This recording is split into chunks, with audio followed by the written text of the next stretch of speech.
في الفيديو اللي فات انا قلت لكم على 5 صفات من صفات الشخصية النرجسية، وكمان قلت لكم ان انا هعلمكم ازاي تتعاملوا مع الشخص النرجسي وكمان تجيبوا مناخيره الارض. اول خطوة لازم تعملها وانت بتتعامل مع الشخص النرجسي انك تدي لنفسك العظمة والتقدير اللي هو بيديها لنفسه وهو بيتعامل معاك. بمعنى انك هتلاقي الشخص النرجسي دايما شايف نفسه، هتلاقيه دايما بيدي لنفسه كمية كبيرة جدا من التقدير بشكل مبالغ فيه. انت هنا لازم تعمل معاه نفس الحاجة، لازم تتعامل معاه بنفس الطريقة. طب ليه؟ لانك هنا لو ما تعاملتش معاه بنفس الطريقة ولو ما قدرتش نفسك بشكل مبالغ فيه زي ما هو بيعمل، مش هتعرف تكون في توازن معاه، مش هيكون في تساوي بينك وبينه. وطالما مفيش تساوي بينك وبينه فهتلاقيه بيقلل منك، بيعاملك من غير اهتمام. عارف ليه؟ لانك ما بتديش لنفسك الجرعة اللي بيديها لنفسه من التقدير.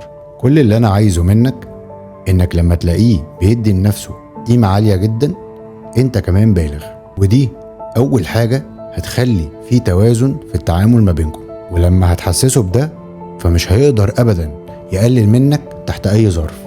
عارف ليه؟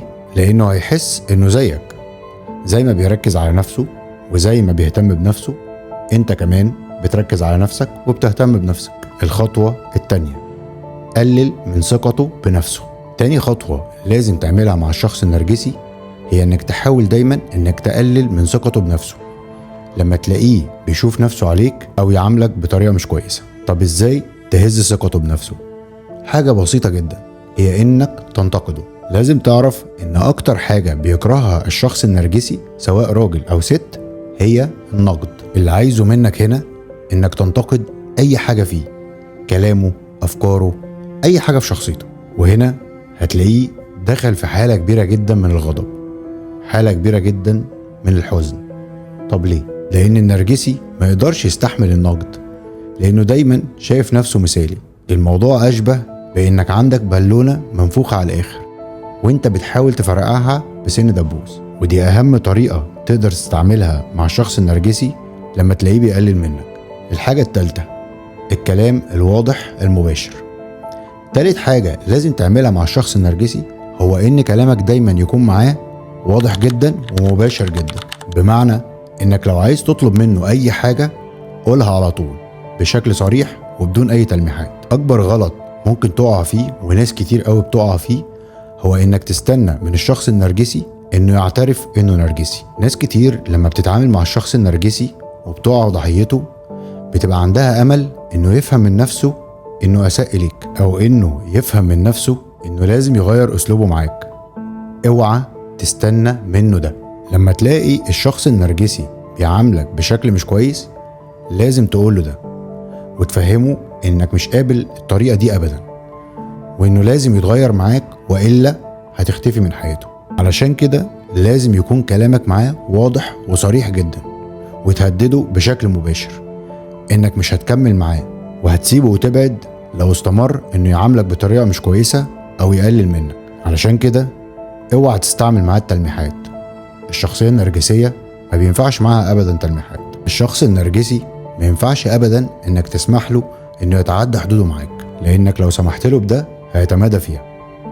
عايز اقولك انه في بعض المشاكل في علاقات معينة ما بيكونش ليها حل، لكن احيانا بتكون مضطر انك تعديها علشان تحافظ على العلاقة، والطرف التاني احيانا بيقدر ده. لكن لو كنت مع شخص نرجسي فمش هيقدر ابدا ده، وهيعتبر ان تجاوزك للمشكلة ده معناه انك قبلت بيها.